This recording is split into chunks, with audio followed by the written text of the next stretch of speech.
Hello and welcome to Mythmakers.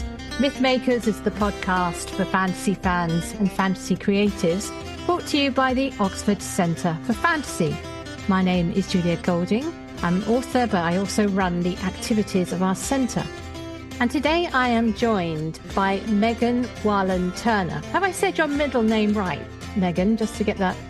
It's Whalen. Whalen. Whalen. Whalen Turner, thank you. And I'm particularly excited to talk to Megan because she has successfully steered her craft through the choppy waters of publishing since her first book was published in 1996. That was the era of the same time as like the first of the dark materials, the Philip Pullman books and the Harry Potter started coming out around then. So it was obviously a very special time for fantasy literature indeed, and Megan was part of that wave.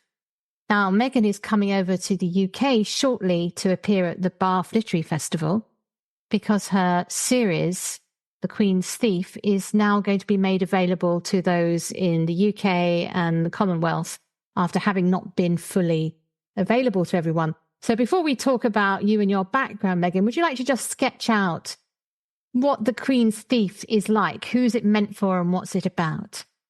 So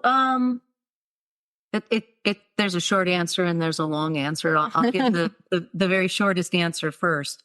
The Thief opens with a young, extremely clever thief who may or may not have an impulse control problem because he has been challenged to steal something, the seal ring of the king. And he has not only successfully stolen the seal ring of the king, he immediately went and showed it around in a wine shop as proof that he has stolen the king's seal ring, which is why the book opens with him in jail, because that's what happens to people who show around their spoils in public. And people expect that he's going to remain in jail for the rest of his life, but an advisor to the king needs to have something stolen. And the agreement is that our hero can get himself out of jail in exchange for stealing something that will convey upon the bearer the right to rule a neighboring country. So he's out of jail. He is on his way to steal something that most people think doesn't even exist. And that's the opening of the story for The Thief. And it was the first book. It was published in 1996. And in 1997, it won a Newbury Honor Book Award. And when my editor called me to congratulate me, she said that there was a librarian there who had something she really wanted to say to me, which was, "Where is the sequel?" And at that point, I did sort of lay out in my head the rest of the books. And they did take about 20 more years to actually write down. I like to say that I thought up the whole series then in the next 20 minutes and that it took another 20 years to write. But because you are the director of the Oxford Centre for Fantasy, I will say that when I was creating these books, I really needed to have a setting. I didn't feel that I had this idea for The Thief. I had this idea that there would be a moment when you realized in this group of fellow travelers that one of them is not who you thought. But I couldn't get started on this idea until I had a setting. And the one thing I was really certain about was that I didn't want it to look like Middle Earth. Okay. But of course, growing up mostly in the United States, and in the eastern half of the United States, one of the advantages of where I grew up is that when I stepped outside my door, it was really very easy to imagine that I was in Middle Earth. Tolkien's books were hugely important to me growing up, and Middle Earth was hugely important to me growing up. And, my imagination was living in Middle Earth. That when I first noticed in my adolescence was how many books were knockoff of Tolkien, how many worlds had things that weren't actually dwarves, but looked just like dwarves, and weren't actually orcs, but looked just like orcs. And I I didn't want to do that. So I wanted to find something that wouldn't look like Middle Earth, and it turned out to be exceptionally challenging. And what I found, luckily, during a trip, my first trip to Greece in 1992, was exactly the landscape that I was looking for. So the world of my books, the landscape of my books, looks very much like the Mediterranean, because I knew that no one would confuse it with Middle Earth, but that everybody would have a sense of familiarity with that world. And so I took these things. I took my idea that I would have this group of travelers and that they would be on their way to steal something. And I took the idea of a landscape that was not Middle Earth, but that was going to be recognizable. And I took a sense that I love Rosemary Sutcliffe's books. Oh, yes. And I wanted to have that grounded feeling of historical fiction in my work. And I loved Joan Aiken. Another of my favorite, I think she had a book called The Necklace of Raindrops. Yes, yes. And the Willoughby Chase and Black Hearts and Battersea. And in those books in particular, she has just a delightful twist of absurdity in her work. And I loved the humor of Dianne Wynne Jones, Howl's Moving Castle. And another great, I just want to say, another great Oxford writer, Dianne's. Yeah. And the reason that I'm published.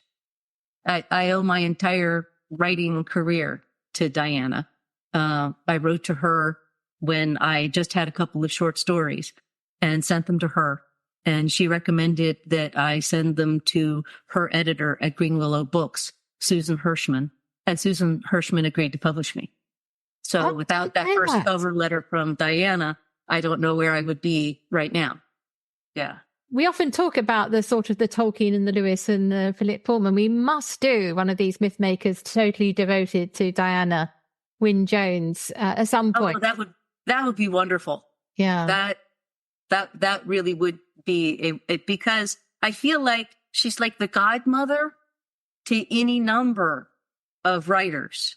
And I think I've always thought that it would be wonderful to, not maybe to have a Zoom, but some connection to meet up with all of the other people that she fostered and the people in turn that they fostered. And I don't know, get everybody together at some writing convention or something like that, or just a tea party or a chance to meet in person all of these people that I feel like are sort of distant cousins. That's a great idea. I'm going to park that one because I think I need to follow that up with you after this.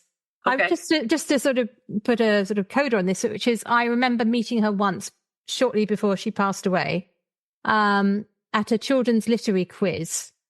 And I was on her team with David Fickling, who is a well-known publisher. He's the publisher of Philip Pullman.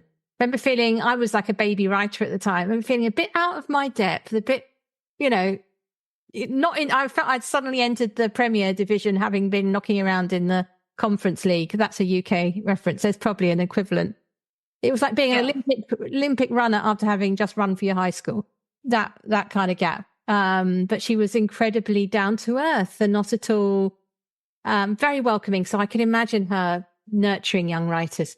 So going back to The Queen's Thief, for those of you who wait for a series to complete before starting it, I have my daughter in mind when I say that, because she says, I have to wait till it's all there.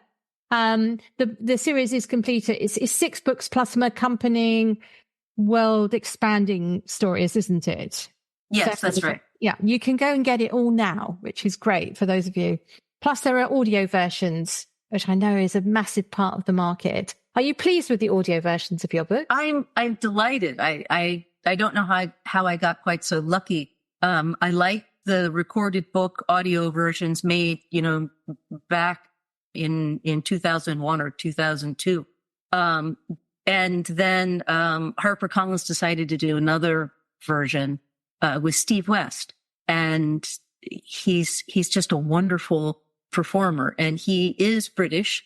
And we had numerous phone calls And he worked to produce a different accent for each of the different countries represented in the book. So the world of The Queen's Thief is really a world based in the Mediterranean with very small countries that are under threat from a very large imperialist empire that is determined to just roll over them. And these three countries and our hero Jen really have to navigate some way, not only for them to survive individually, but for all of them to survive together. And each of them has a slightly different accent in West's version of the audiobook, which is wonderful. And I really thought that that was the best. And I still think it's a wonderful, wonderful version. And when Hodder said, we'd like to do an audio version, I thought, well, Steve did this really excellent job, but they got me Owen Findlay. And he also has done an absolutely outstanding job reading the books. And how I got so lucky to have two such splendid versions going at the same time, I don't know, but I'm just thrilled. And people can listen to some or both or whatever they like. And I think easily move from one audiobook to the other because the reading is exactly what I wanted it to be, which is not bubbly, not excitable. It just allows you to sink very naturally, I think, into experiencing the story instead of just hearing it.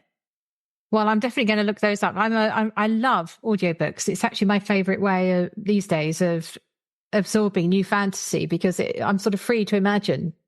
And if a good voice artist, it's brilliant. So your main character is, now this is where I'm thinking maybe a Greek pronunciation, Eugenides? Well, we call him Jen. Okay. Because he goes by Jen for short. And the thing about names is that when I was very young, I got into a knockdown, drag-out fight with a cousin about the pronunciation of the Anne of Green Gables books.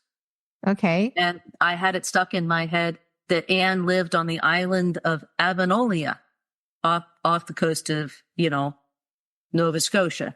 Mm-hmm. Or rather Avonlea and Prince Edward Island, Avonlea. And my cousin gently explained to me that it's Avonlea. Mm.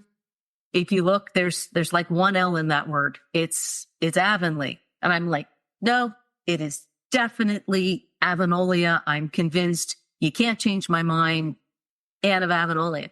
And the fact that I was wrong didn't change my mind. And the fact that I grew up to be a much more reasonable adult, still stuck in my mind that it's Anne of Avonlea. And I'm so stubborn about this that by golly, when I wrote my book, I have made it a point to tell people when they ask me how to pronounce the names that my book is a collaboration with the reader. You can pronounce that name any way you want it. Okay. Never let anybody tell you that you're not saying that name right. You can call him Bob.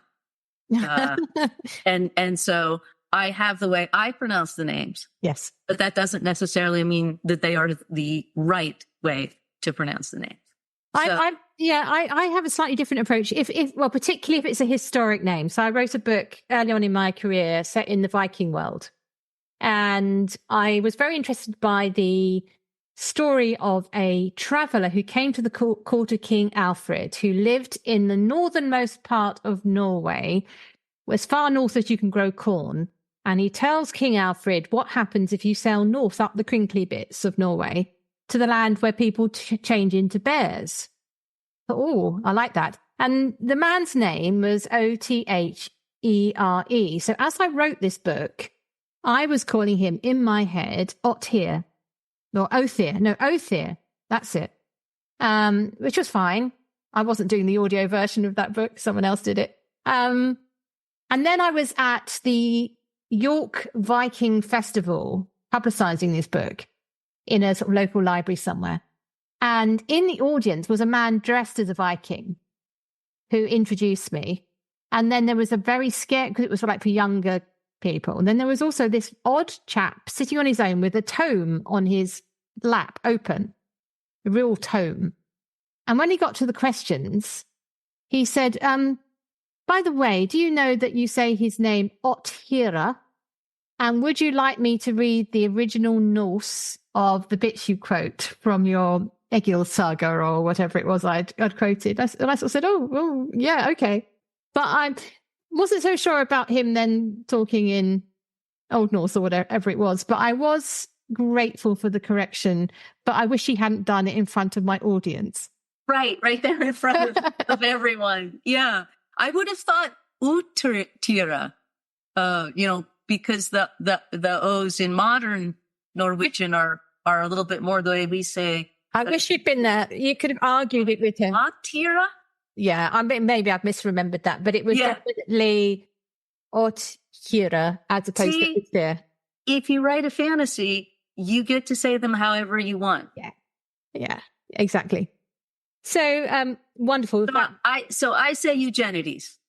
Eugenides. And I say Aurelius and Teleus and the queen is Irene. And I pronounce it Edis, and the country is Sunis. But as I said, other people pronounce that word very differently. And I feel like once you get it stuck in your head as you're reading the book, that's what the character's name is, that you can just stay with that. Yeah. And this was a series that won you the Newbury Award. And you also say rather charmingly on your website that you spent one glorious week on the New York Times bestseller list. Well done you. Right. I think I should update that. I think I twice spent one glorious week on the New York Times bestseller list. The only time I go to the New York Times is to do Wordle. I've never appeared in it. So well done. That's brilliant.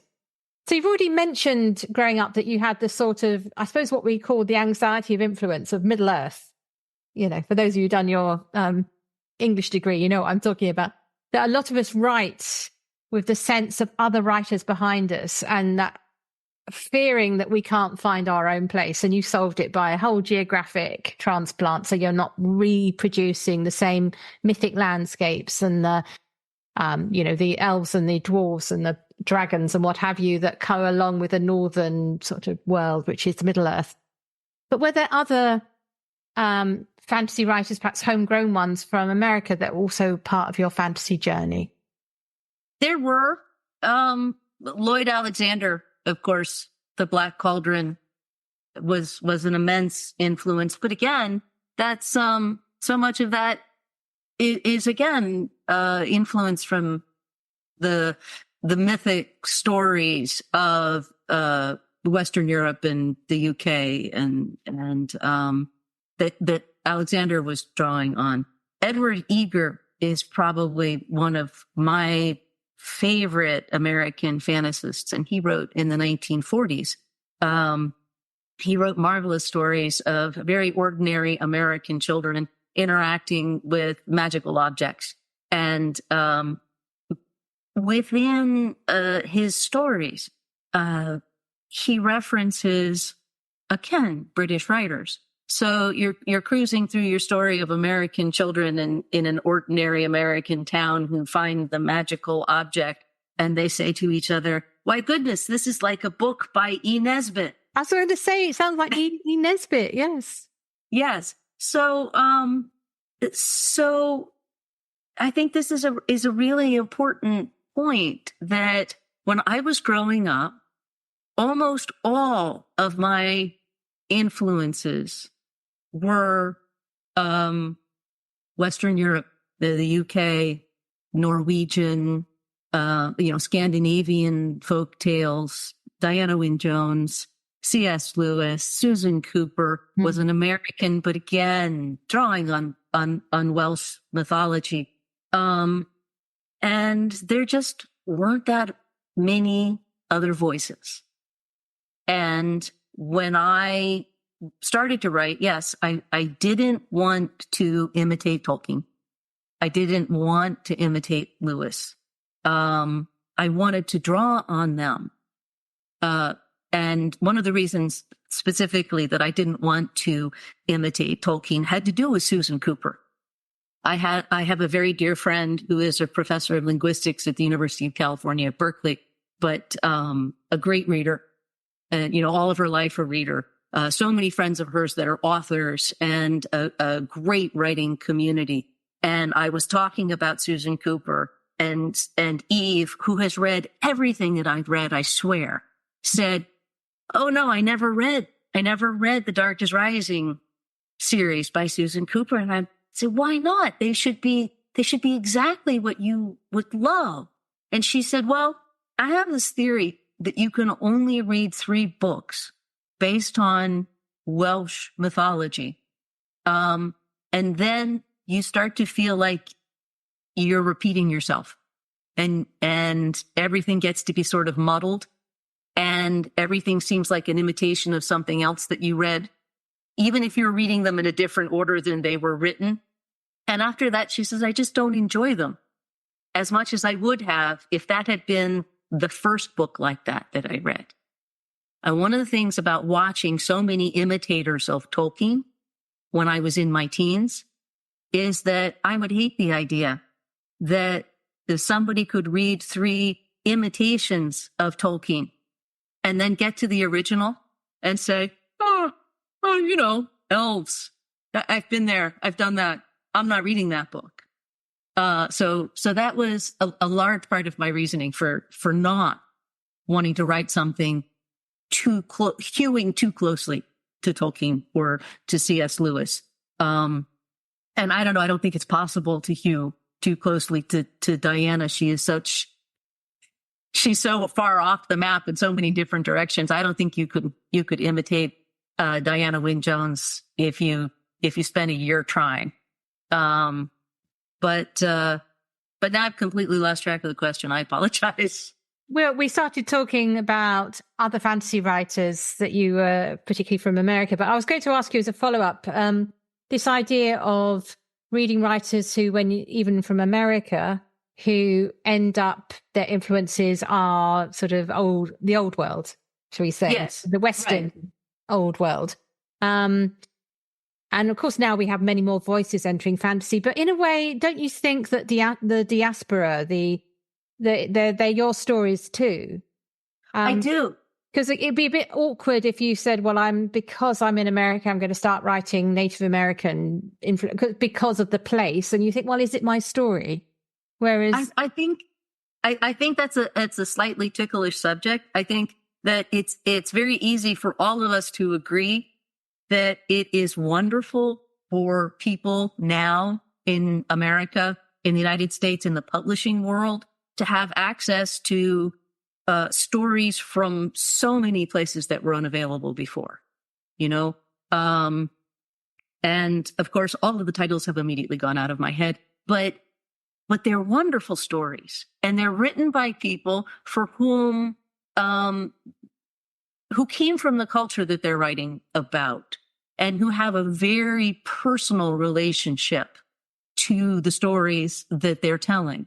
And because they are telling all of those stories, they are bringing them into the world of people outside their culture. And I do think that when you read a story when you're 8 years old, or when you read a story when you're 14 and it grabs hold of you, that story is your story. That story is going to influence your writing, no matter what. Whether you recognize the influence or you don't. And sometimes, I go back and I see things that I read when I was 14 and I had forgotten that I had read them, but I can see the influence of having loved that book on my writing in retrospect. And I think that one of the results of all of the diversity, the multiculturalism, the expansive opportunities for reading that people have today now means that in the future, I think that we can expect that it will be very much it'll be very difficult to say that you can trace your influencers as easily as I can trace mine. So, I think we have to accept that they own a reader today. A 14-year-old today owns every story that they read. And if they grow up to be a writer, they will draw on those stories because they are the stories of their youth. And the stories of their youth are going to come from, Sri Lanka and Cambodia and the Philippines and more from Norway. And all of those stories are going to meld in them and influence the work they then produce. And because there are so many, I think it's going to be a lot harder for people to say, these 7 books were the big influence on my life. But for me, it's really, really clear what those influences were because they are pretty much all that was available when I was reading, from age 8 to 18. Yeah, and of course we've got all the other, got the American products of Marvel and Star Wars and Star Trek. And so in a way, we're all culturally in this huge melange. And maybe what I'm trying to get at is we don't want to colonize other people's stories, like say, they're ours now, move over, because that's been happening too much. But you could look at a story coming from a culture that's outside the one that you've been growing up in or is secondhand to you and say, what a great idea for a story. And you can take it sideways into fantasy. I don't see that you're offending anybody. You're honoring great stories by expanding maybe who can be a hero, or it might suggest new ways of talking about gods or magic or something. But it increases your imagination and your grasp rather than you saying, okay, I'm going to pretend to be something I'm not. Exactly. And I think that that's very true, that there's a huge difference between presenting yourself as something that you're not when you're writing a story, and claiming an authority that you don't have when you're writing a story. There's a difference between that and having your imagination influenced by a story. And that is what I mean, that all of these stories are going to be influencing a new generation. And I think that that's going to have a tremendous effect on the stories that they then produce as they grow up to become writers. And it'll be very interesting to see just what the influences are, because I think they're all going to be, because they've always been tremendously individual. You could have read exactly the same people when you were 14 that I was reading when I was 14. That in no way means that we would grow up to write similar books. No, we both sit here and say how influential a certain author is on us. And people could be thinking, oh, really? Because, you're writing a space opera and you're writing a historical fiction. And how could this one person have influence? Well, it does. Mm-hmm. And what we've really done, I think, for the new generation of writers is just throw in a whole vast amount of new things to think about and new ways to spark their imagination. And there's no linear way to calculate what's going to come back out of that, but it should be wonderful.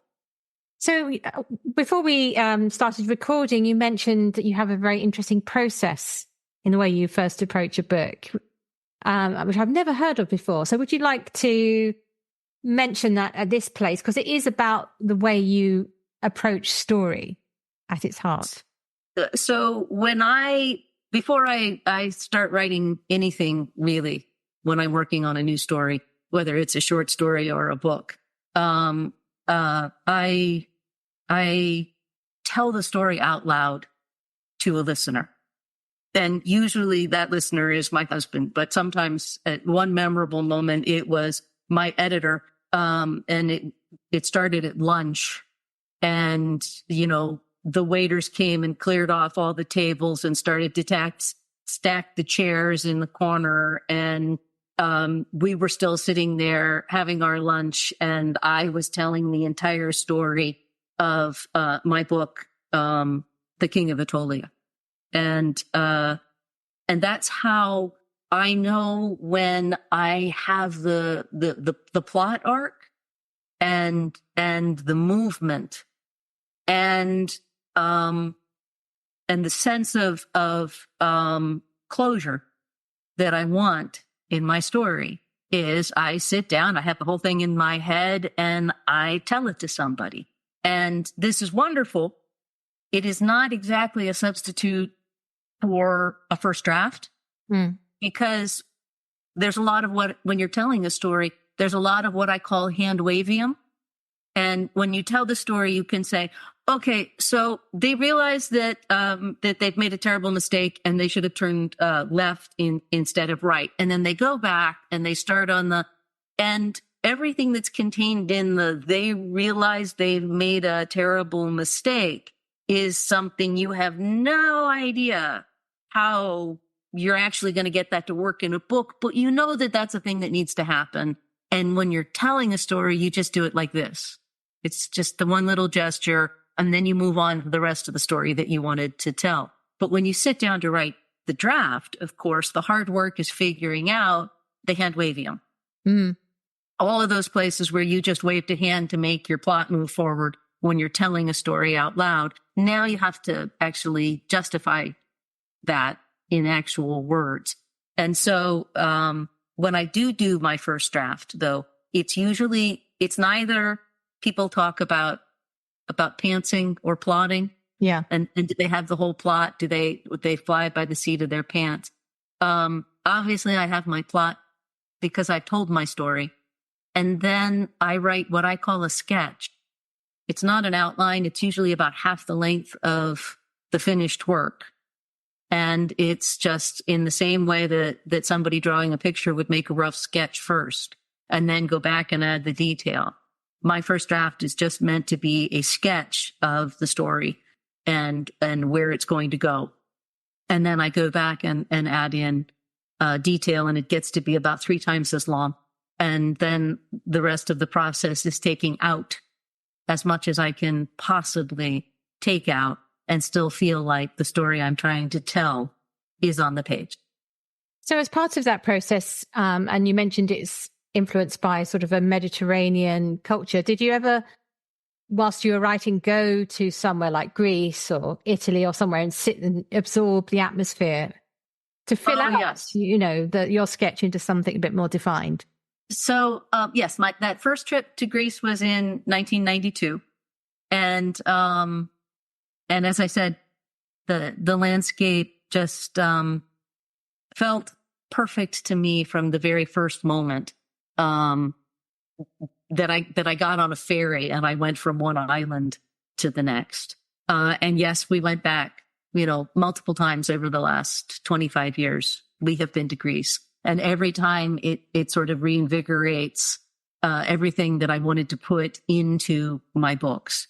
But also anybody who reads The Thief and follows up with the rest of the series, they can see the influence of Greece on these books. The books aren't set in Greece, but they're set in a world that looks not like ancient Greece, but much more like Byzantine Greece. And at the time that I wrote them, that was sort of an odd thing because all fantasy was supposed to be set in, the medieval world. Nobody ever had, if it was a fantasy, it had to be swords and sorcerers, And when I was writing a book, I didn't want to do the sword and sorcerer thing. So the sort of imaginary timeline of my books is a lot more Byzantine than it is like ancient Greece. But a lot of the books that I had read already before I started The Thief. And before I ever saw Greece, I had taken a course called Greek Thought and Literature in college. And I had read Thucydides, and I had read Plato, and I had read lots of Greek plays and lots of Greek dialogues. And when I took that first trip to Greece, we took 40 pounds of books because they didn't have Kindles back in those days. And if you wanted to read, the history of Greece to 322 BC, which I did, it was a book, 800 page long, and it weighed, 10 pounds. It was, and so, yeah, we carted those books all over Greece. And I sat there on the shore and I looked out at the Mediterranean and I read a lot of ancient Greek history.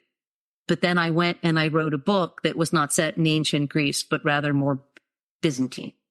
And oddly, I think today quite a lot of young people would be more familiar with that because of the popularity of things like Civilization and Assassin's Creed, which often use these kind of other historical periods, which perhaps we're not taught at school.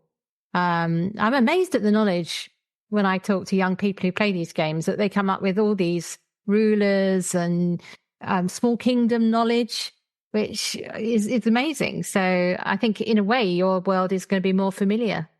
Yes. And the other thing is the internet has made a tremendous difference in what we write and what we read. And what I found is that a lot of those periods of history, people just now go down rabbit holes. Yeah. And that didn't used to be possible in 1987, that you would get a random interest about kings of Norway and you would spend the next 2.5 hours on the Wikipedia page tracking back 1 million kings in Norway or China or the Albigensian Crusade. And suddenly you're looking up the Albigensian Crusade and you're reading for that. And so I think people just have a whole lot more random information in their heads, maybe than they did 40 years ago. Unless they were actual scholars who actually did scholarly work. Yeah, proper work. I mean, like Harold Bluetooth, talking about Viking kings. You know about Harold Bluetooth? No. Let me Google that on Wikipedia. No, I can tell you, don't worry. He's the king who first united Denmark and Norway. So when some Danish inventors came to thinking up a name for this technology that allowed you to pair devices, they thought, we'll call it after Harold Bluetooth. Hence Bluetooth on your phone or whatever. Comes from Harold. Yeah. Oh, yeah. I didn't know that. That's a great story. That's a great little bit of random knowledge that I've got in my head. So we've both been around in publishing for some years. I was first published in 2006. You were first published 10 years before that. So we have managed many decades between us. What would you think, or what would you say was your top tip for surviving and thriving in this world of publishing, which is probably more knockbacks than bouquets, really, for most of us? I see I've made you think quite seriously. Well, I'm not sure I feel really entitled to give anybody advice like that. I feel like I started publishing in an entirely different world. Mm-hmm. And I did. I wrote to Diana and she wrote me a letter saying, and I still remember this word for word today, that I was a writer of great style, competence, and originality. And she said I should send my book, my stories to Susan Hirschman at Green Willow Books. And so I meet people who want to recreate that. And it's not as if that's possible. It's much more important to tell people who are publishing today that they need to put their best work out, and that they need to persevere, and that if the first person doesn't take you, you need to have the resilience to continue to send your work out to more people. And that it never happens that you're going to send your books out and somebody's going to say, why, yes, I would love to publish that. So it feels really hypocritical of me to say, this is what I did, but you go do what I'm going to tell you. Don't try to do as I did, but do as I tell you, which is, be resilient and work hard and send your books out to a lot of people. So I sort of hesitate to tell people how to get published today because I'm not sure I know. I was very fortunate to be published. And once you are published and once you've won a prize like a Newbery honor, it means that at least somebody's going to look at my work if I send it to them. And I know exactly how fortunate I've been. So I don't know that I can give a great deal of advice about exactly how publishing today works for a new writer, but I can say that that I do have some advice for writing, for publishing. The standard advice is I think true, that you don't try to chase a trend, that you figure out what it is that you want to write and you write it, and that the standard advice is that, especially, for instance, in writing for young adults, which I think you do, and I don't know if you have been given this advice, but I think that a lot of the advice for writing for young adults is to always think in terms of a very large audience, how you're going to grab your audience and how you're going to keep your audience's attention, and how you're going to not make your sentences too long. And this is the age of television and video games, and you got to move along and you got to have excitement on every page. And I would say that I question that advice very much.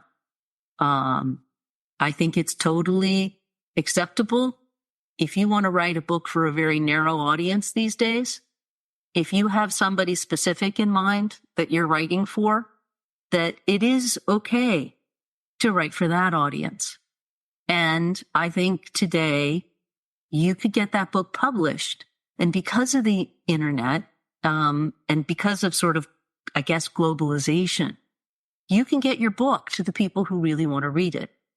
And that was not necessarily true when my career started. Yeah, there were a lot more gatekeepers, weren't there? Yeah, there were a lot of gatekeepers, and everybody needed to be reaching for the mainstream. Everybody had to, especially in the young adult world, try to grab their audience and hold on to them for fear that they would wander away. That's always true. And if you want to be somebody who does hit the New York Times bestseller list a lot more often than I do, then yes, you have to write then to get a huge swath of people who are interested in your book. But I think that I am evidence that you can have a really rewarding career writing books that a smaller audience reads and loves. I've been honored and privileged by the people who have read my books. They started reading them in 1996, and they waited 25 years to read the last book in the series. That means that they stuck with me while they grew up, even though I write children's books or young adult books. About half of my audience is adults. And a lot of people read my books when they were children and continued to read each book that I brought out and reread the books over the years. And if those are the kind of readers that you're trying to reach, I think you can. I think if you're starting to write today, you should write with the confidence that your book can find its reader and that you do not have to bend your vision in order to make a book more publishable. And that's probably the only advice I feel qualified to give about publishing today. Thank you. No, that's very helpful. I think it's sort of also going back to the idea of being authentic, isn't it? So the chasing the trend thing is you can end up being inauthentic, writing something you don't actually particularly like because you hope it will get you an audience, whereas you might get an audience if you write what you like. It's kind of the other way around. So just as a bit of fun, I want to ask you if you would actually like to live in your own world, because you mentioned that you felt like you were living in Middle-earth. As a child. Oh, and Narnia. Narnia was right outside my door. I spent a large portion of my childhood living in Narnia, living in Middle. If you could enter your own world, in a sort of Jasper Fforde way of being able to enter a book world, perhaps take a less dangerous role in it, like have a nice quiet occupation somewhere without risking your neck. Would you actually enjoy living in that world, do you think? Or is there another fantasy world at this stage in your life you'd prefer to walk into and investigate? Oh, that's a thought. I think if I were living in my fantasy world, yes, it probably would be very comfortable. And I think, as you said, if I got to be in a quieter area and existence, if I had a quiet existence in my world, I think it would be lovely, because I just spent, 40 minutes of our talking about how much I like the landscape of Greece, right? So yes, you're asking me if I would like to move to Greece. Yes, that would be splendid. However, in my book, A Conspiracy of Kings, the main character is the heir of the king of Sunis. And he doesn't particularly want to be the heir of the king of Sunis. He doesn't think he's going to be very good at it. He's very much hoping that his uncle will produce a child, and that child can be the heir of Sunis, because Sophos does not want the responsibility. And the thing about my world is that although they are not the Greek gods, there is a pantheon of gods that are constantly meddling with people's lives. And poor Sophos is like the little mote of dust that has been moved into the sun's spotlight, whether he wants to be in that spotlight or not. So, like Sophos, I would like to be outside the spotlight in this world. But man, being in this world and having the gods interfering with your life, I would not find comfortable at all. So yeah, a lot would depend upon the very quiet existence in the Greek landscape. Yeah, it reminds me of something my daughter said when she was growing up, which is she'd like to be king, but she didn't want to do the paperwork. Yes, exactly. Fair enough. Yeah. Thank you so much for being with us, Megan. And I hope those of you who are in the UK and can come and see Megan at the Bath Literary Festival, please do come along. We'll put a connection in the show notes so you can find out where she'll be speaking. But otherwise, bon voyage as you come over our way. And thank you very much for talking to us. Oh, thank you for having me. This has been a wonderful conversation.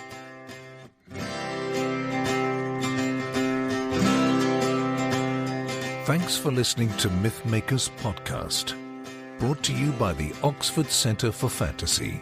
Visit oxfordcenterforfantasy.org to join in the fun. Find out about our online courses, in-person stays in Oxford, plus visit our shop for great gifts. Tell a friend and subscribe wherever you find your favourite podcasts worldwide.